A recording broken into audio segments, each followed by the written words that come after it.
Part 2. Applications. Chapter 6. Visions of Equality. Equality, like freedom and justice, is conceived in entirely different terms by those with the constrained vision and those with the unconstrained vision. Like freedom and justice, equality is a process characteristic in the constrained vision and a result characteristic in the unconstrained vision. From Edmund Burke in the 18th century to Friedrich Hayek in the 20th century, the constrained vision has seen equality in terms of processes. In Burke's words, all men have equal rights, but not to equal things. Alexander Hamilton likewise considered all men to be entitled to a parity of privileges, though he expected that economic inequality would exist as long as liberty existed. A social process which assures equal treatment thus represents equality, as seen in the constrained vision, whether or not the actual results are equal.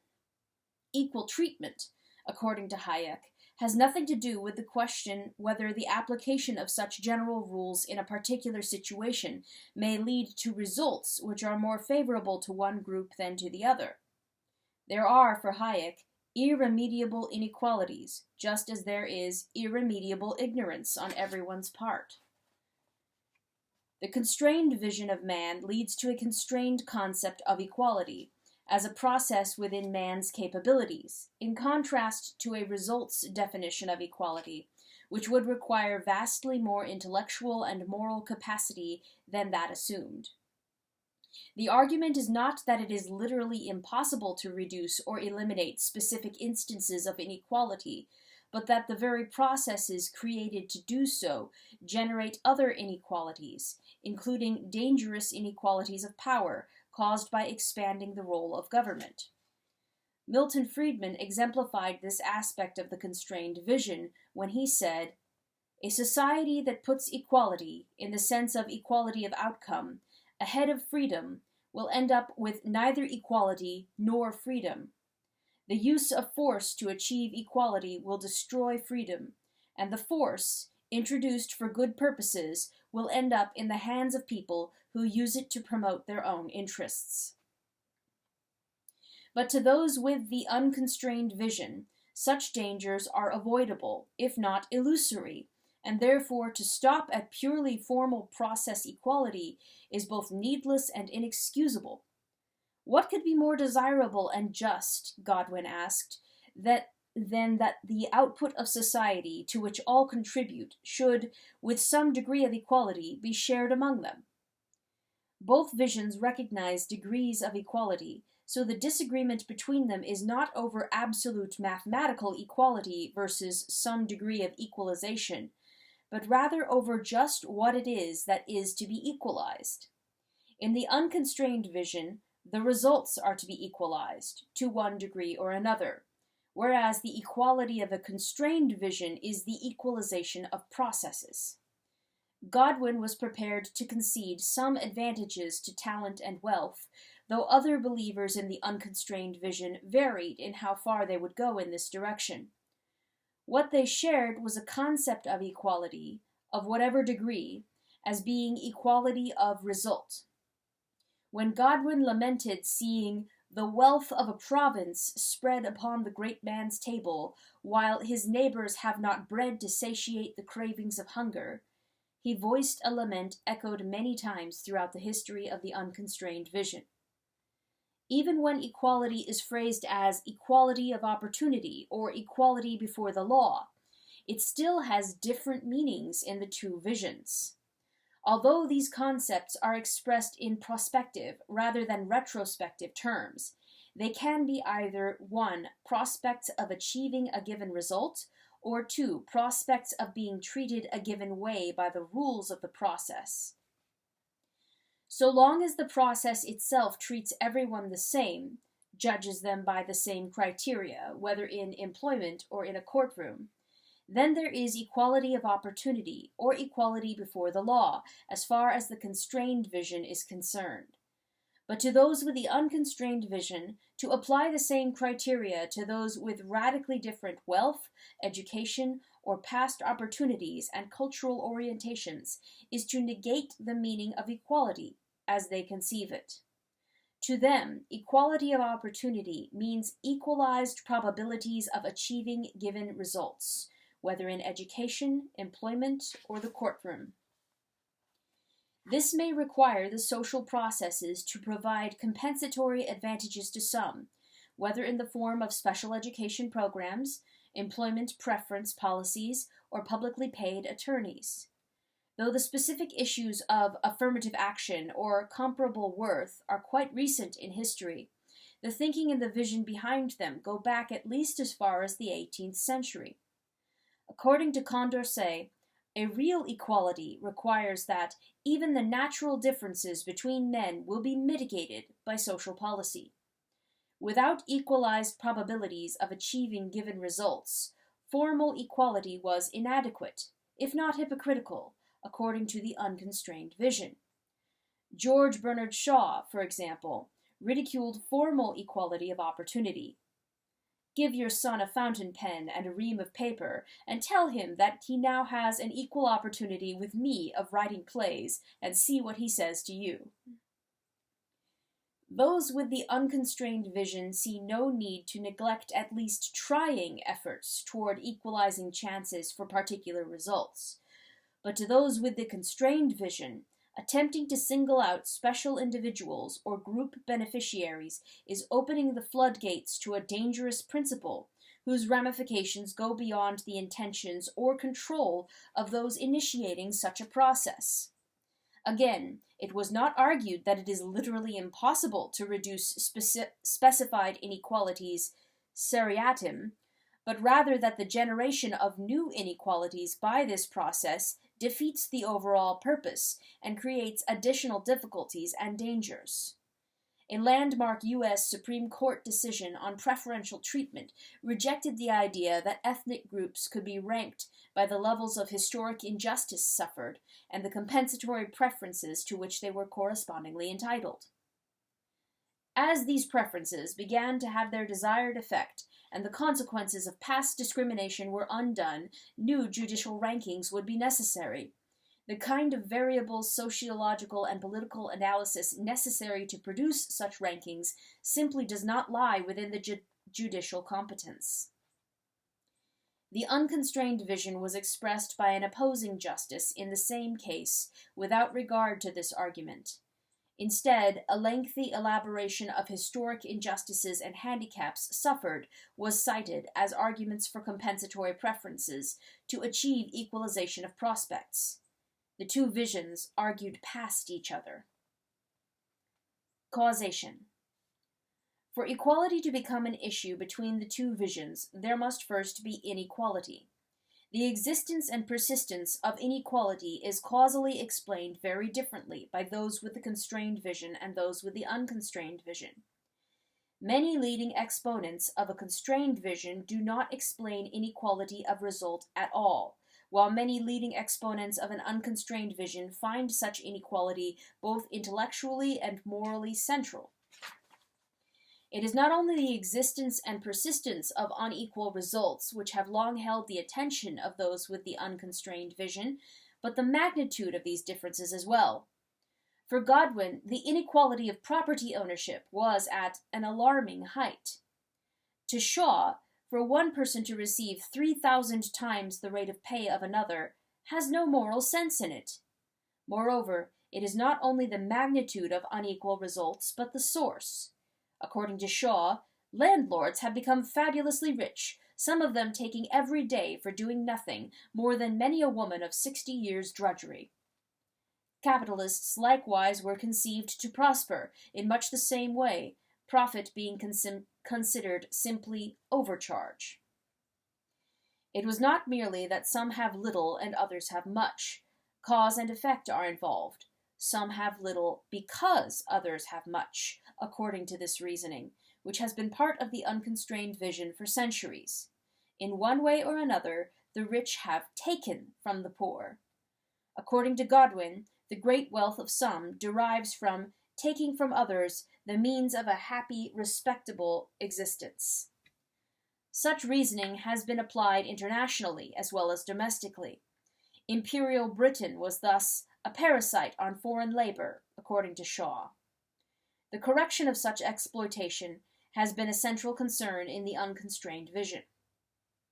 The theme of unjustified taking is not limited to direct employer-employee relationships, to business-consumer relationships, or to imperialist and colony relationships.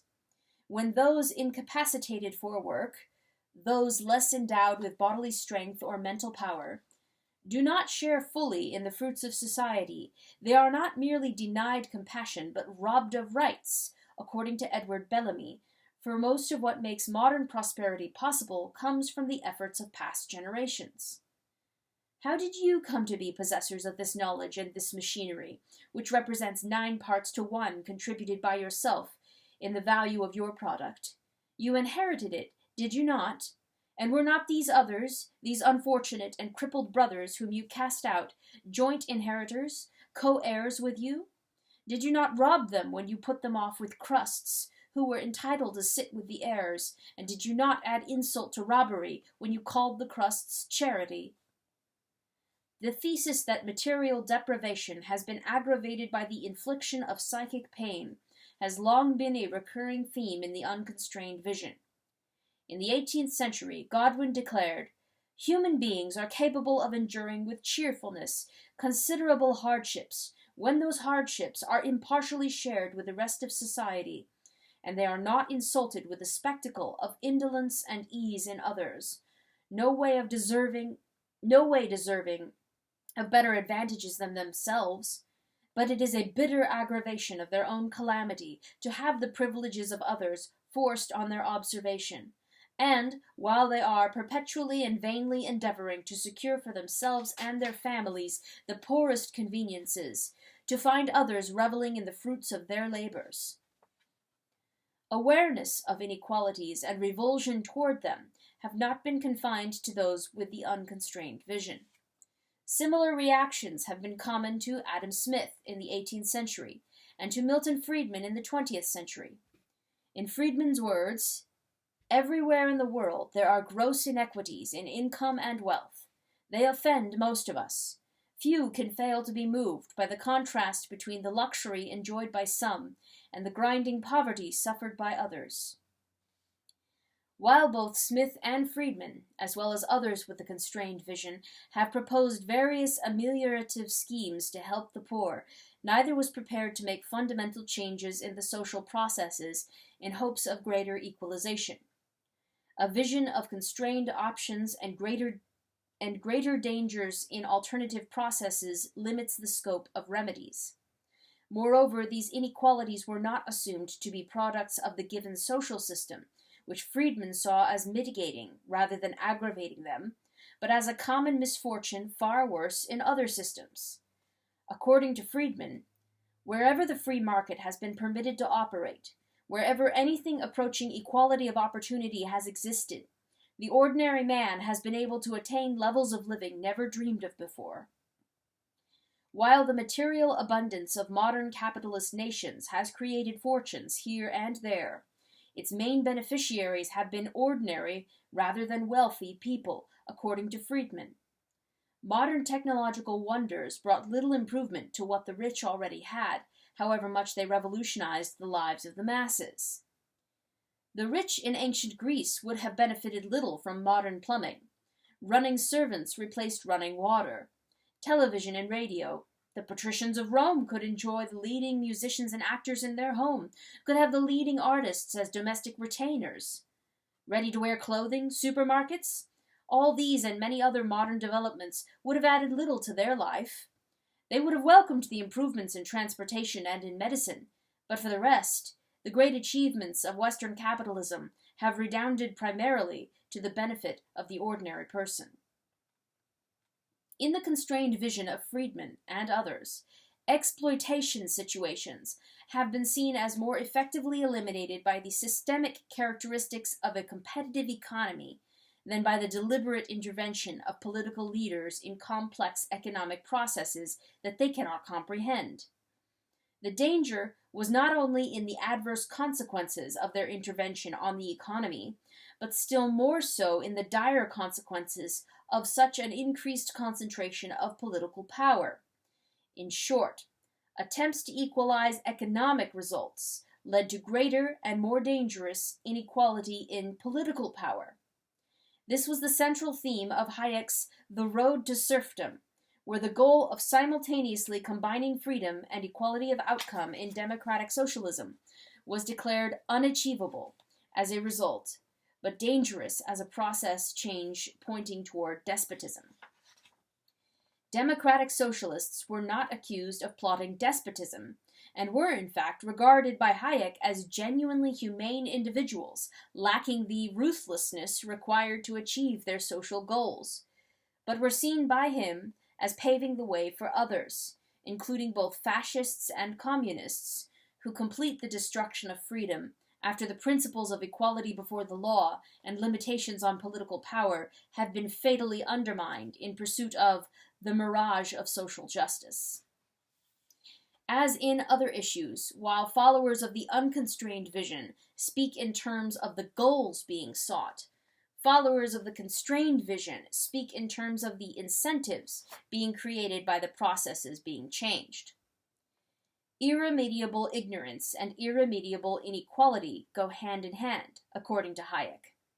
It is precisely our inescapable ignorance that makes general rules necessary, and general rules of social processes are incompatible with explicit determination of particular individual or group results. Those who postulate a personified society assume an intention, purpose, and corresponding moral responsibility, where there is in fact an evolved order, and the particulars of a spontaneous order cannot be just or unjust. Government, as a deliberately created entity, may act on intention and be morally judged by its acts, but not society. Government, as a limited set of decision-makers, cannot possess all the knowledge in a society or anything approaching it, and therefore lacks the omniscience, in fact, to prescribe just or equal results.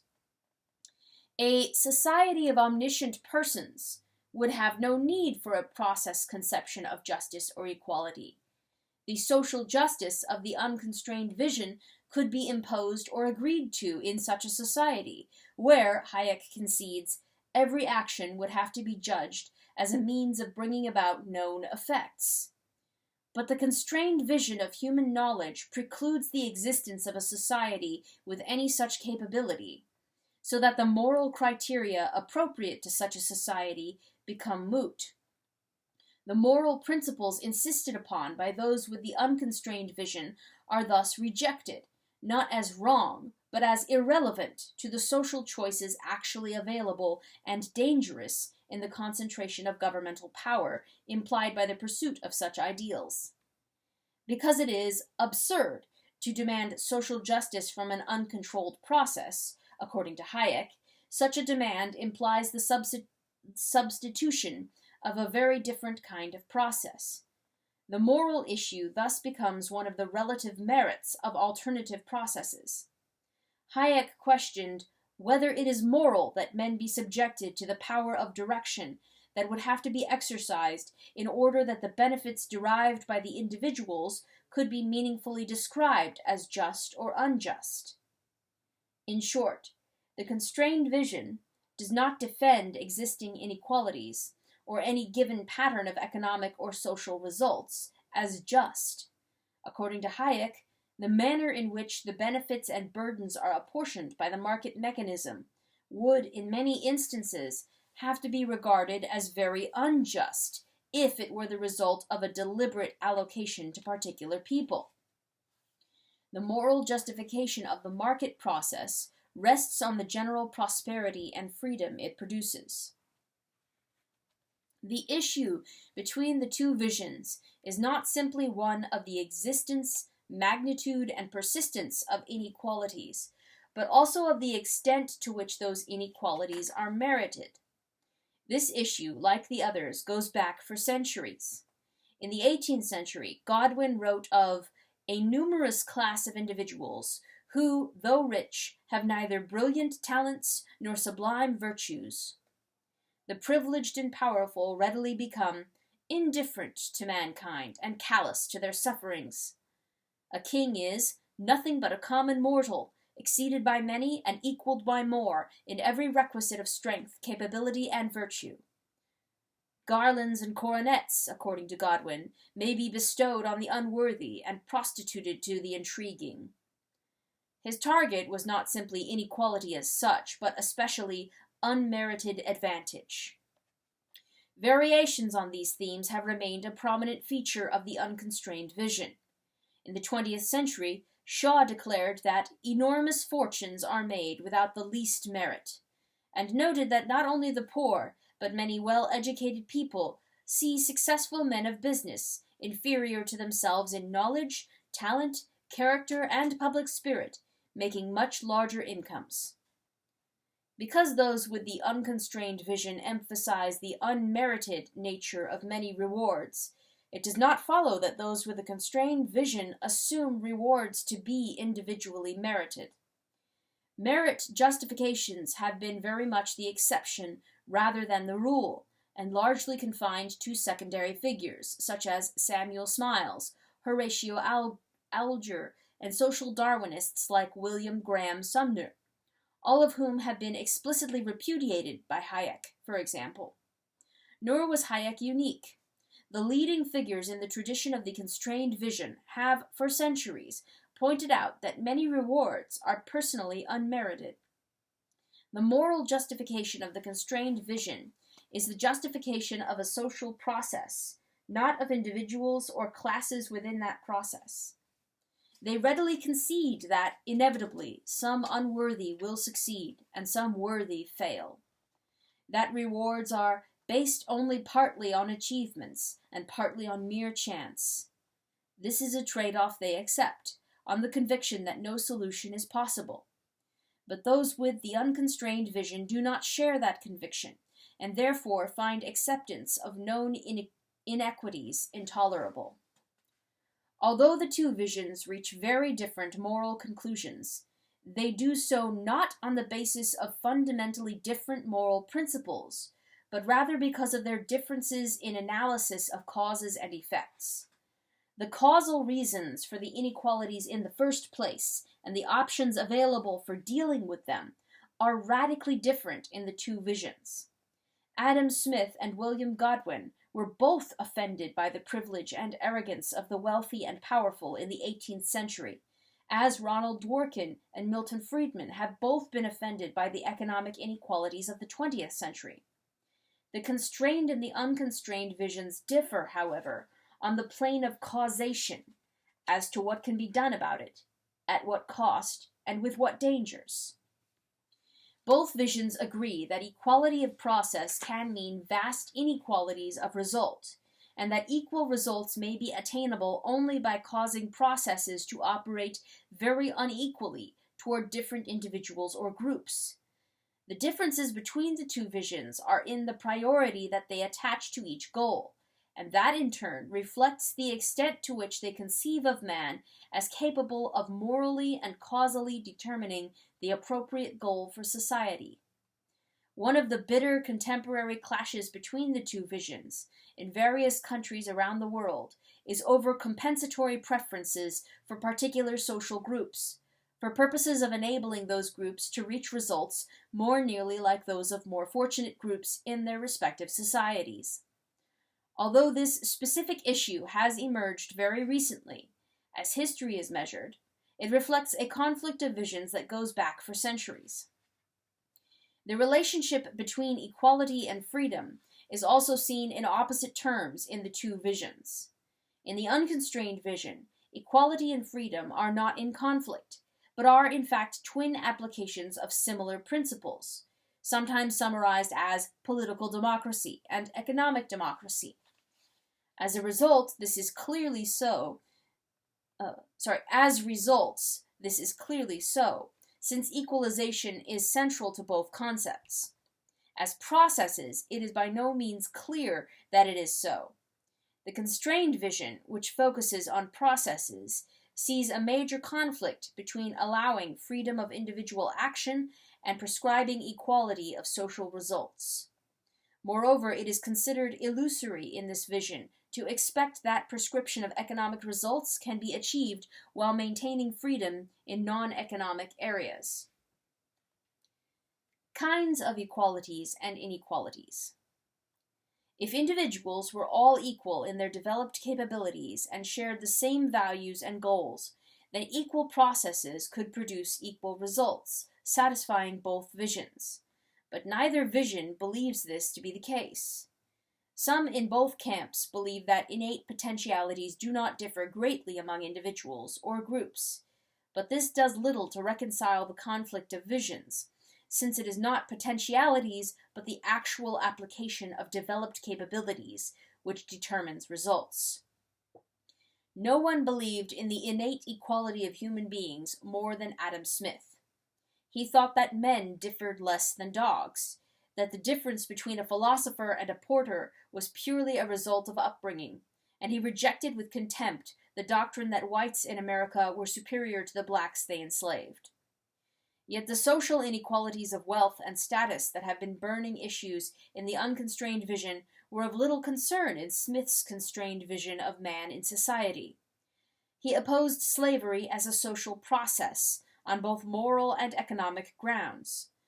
But such general social results as differences in income and privilege were not deemed sufficiently important to override the process goals of freedom, of civil and economic action. Nor was this a matter of partisanship for the wealthy and powerful. Smith's low opinion of businessmen has already been noted in Chapter 2.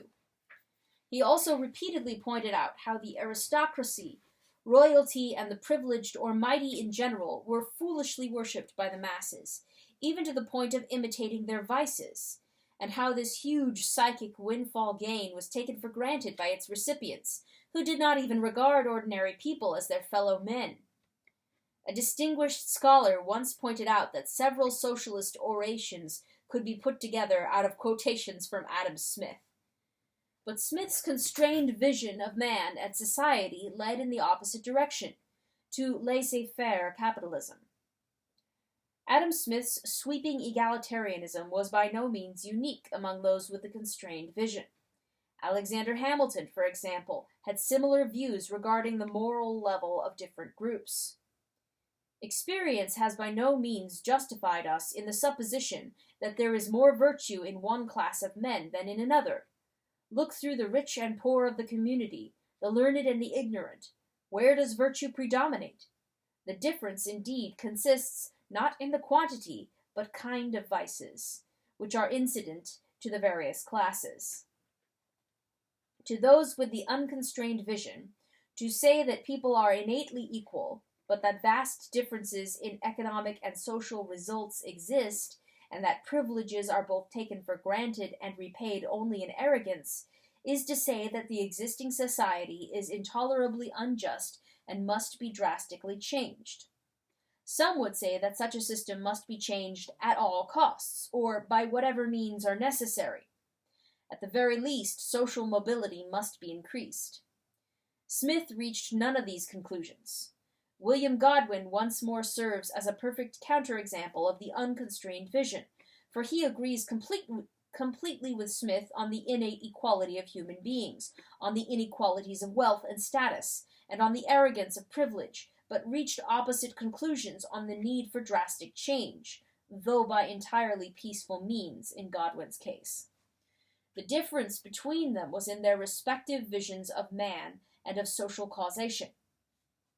Many of those with an unconstrained vision and a passionate opposition to inequality of results assume that those who opposed them must be in favor of inequality of results, either on philosophic grounds or as a matter of narrow self-interest. In reality, those with the constrained vision may be passionately devoted to certain processes, freedom to choose, the rule of law, etc., and only secondarily concerned with whether any particular result is equal or unequal. They may not be at all opposed to the advancement of untouchables in India, or blacks in the United States, or similar groups in other countries, and may even have contributed efforts toward such advancement themselves, but nevertheless fight strongly against process changes intended by those with an unconstrained vision to aid such advancement. While the belief that people's capabilities are equal can be found among exponents of both visions, so can the belief that these capabilities vary enormously between social groups. The view that races, classes, or sexes innately differ greatly in capabilities would be a conclusion for which a constrained vision would be necessary, but not sufficient, and it is in fact rejected by many, for whom intellectual or moral constraints apply to all human beings, without group distinction. As for developed capabilities, these are often conceived as being far more unequal by believers in the unconstrained vision than by believers in the constrained vision. As noted in Chapter 3, the distribution of knowledge and reason is vastly more unequal in the unconstrained vision, because its definition of knowledge and reason as articulated information and syllogistic rationality puts them much more in the province of the intellectual elite. But the cultural conception of knowledge in the constrained vision makes it far more widely diffused, and the systemic logic of cultural evolution and survival in competition dwarfs to insignificance the special logical talents of the intellectual elite.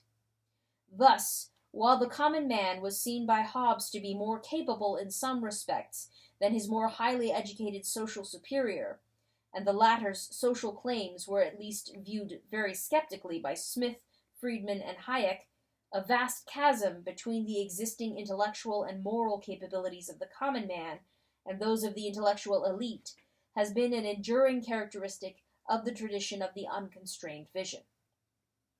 In an 18th century world where most people were peasants, Godwin declared that the peasant slides through life with something of the contemptible insensibility of an oyster.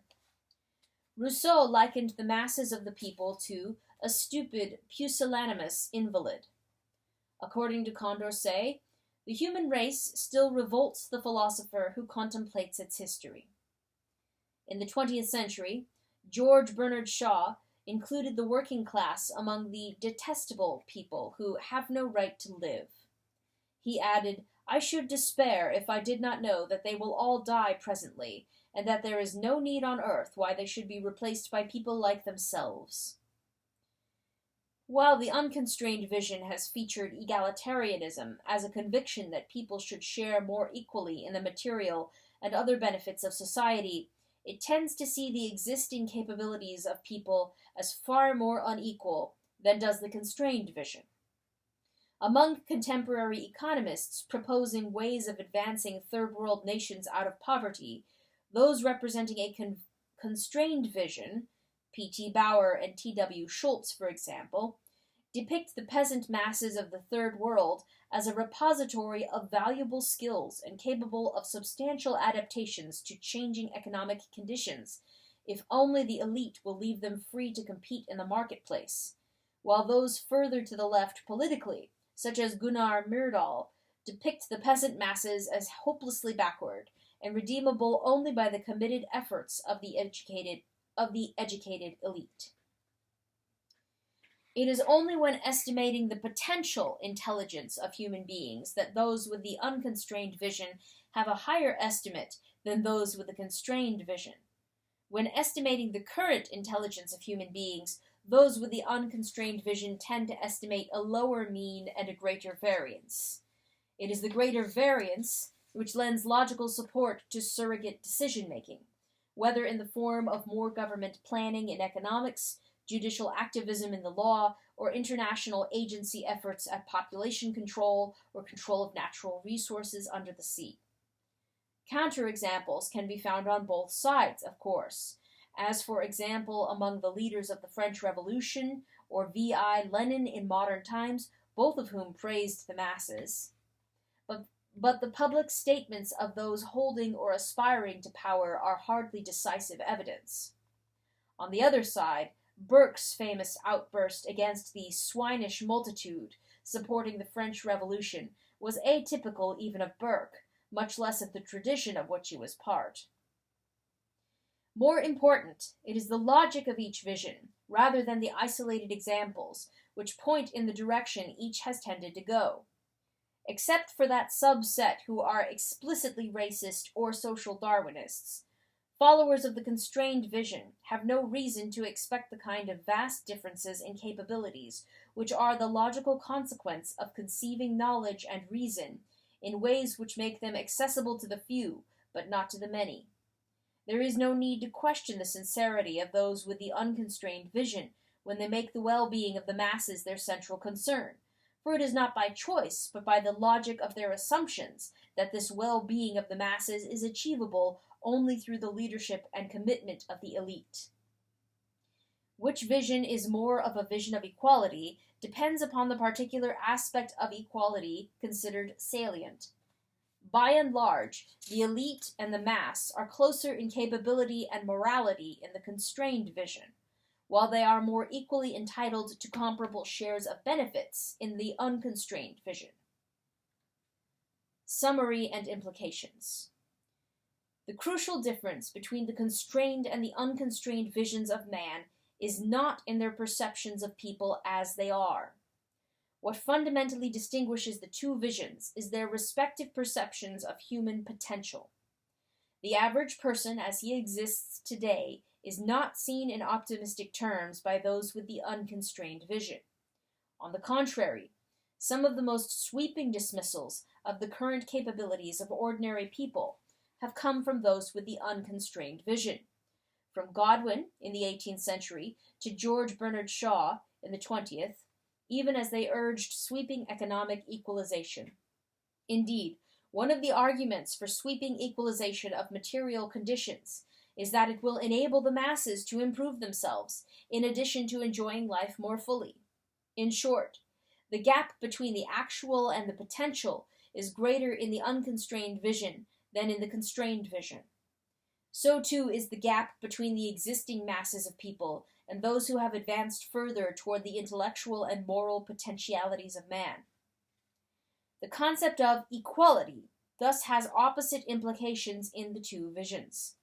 To those with the unconstrained vision, a greater equalization of material conditions is imperative, even if the means of accomplishing this require the more morally and intellectually advanced to restrict the discretion of others in the marketplace, or through judicial activism in the law, or by other social or political devices. The concepts of compassion, leadership, commitment, and rationality are featured prominently in the unconstrained vision. To those with the constrained vision, however, the gap between the actual and the potential is much smaller, and with it there is a correspondingly smaller difference between the intellectual and moral elite on the one hand, and the ordinary person on the other. Vast differences may exist within given areas of specialization, hence Burke's reverence for authorities within their respective specialties. But believers in this vision have long pointed out areas where ordinary people are greatly superior to intellectuals, so that there is no such general superiority as to justify one group's restricting the discretion of others and acting as surrogate decision-makers for them. To those with a constrained vision, equality of discretion is more important than equality of condition. The two visions' respective estimates of existing human capability, intellectual and moral, differ not so much in their estimates of the mean as in their estimates of the variance. The extent to which the discretion of some should be substituted for the discretion of others, whether through influence or power, depends not on the average rationality of man in general, but on the differential rationality of different sets of human beings. The greater this differential, the stronger the case for surrogate decision-makers to exercise discretion for others. Where this differential is thought to exist only within given areas of specialization, individuals lacking particular expertise may remain free to choose to purchase such expertise as they see fit, from doctors, lawyers, photographers, etc. But where the differential is thought to be general and pervasive, then the layman lacks the prerequisites even for choosing the amount and kind of surrogate decision-making needed, much less to reject their fundamental principles. Thus, a more equal world is a better world, even if most people prefer inequality. It is not over the degree of equality that the two visions are in conflict, but over what it is that is to be equalized. In the constrained vision, it is discretion which is to be equally and individually exercised as much as possible, under the influence of traditions and values derived from the widely shared experience of the many, rather than the special articulation of the few. In the unconstrained vision, it is the material conditions of life which are to be equalized, under the influence or power of those with the intellectual and moral standing, to make the well-being of others their special concern.